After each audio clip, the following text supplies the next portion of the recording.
ស្រ័យរហស្សនាមស្រ័យឲ្យកាយមកពូពីលត់អក្រិយសំឡេងតក្រហមឥឡូវចង់ឲ្យខ្ញុំស្រែកអីកូនចាស់តន់អត់តន់រវល់កូនចាស់បាទឲ្យស្រែកទេបងប្អូនខ្ញុំស្រែកមួយបានអត់អីទេអត់តំណាញ់ទេថ្ងៃនេះ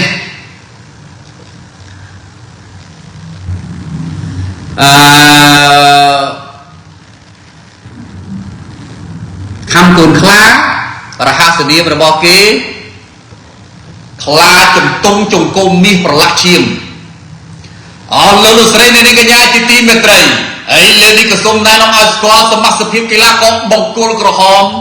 មកពីក្លឹបរាជសីមិត្តរគុណខ្មែរ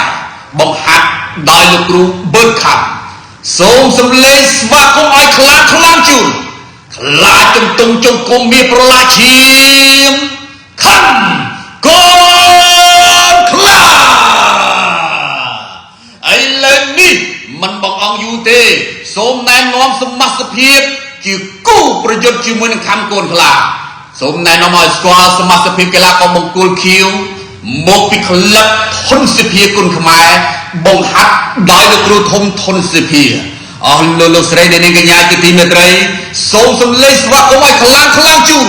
ខ្លាខ្មៅជង្គង់ប្រឡាក់ឈាមធំមែនហំសូមណែនាំឲ្យស្គាល់សមាជិកភាពកីឡាករបង្គោលក្រហមមកពីក្លឹបសុភាពគុណខ្មែរបង្ហាត់ដោយលោកគ្រូវងខ្មែរសូមសំលេងស្វាគមន៍ឲ្យខ្លាំងជូនខ្លាចជំទង់ភ្នំឧដុង្គខំបាត់ហើយ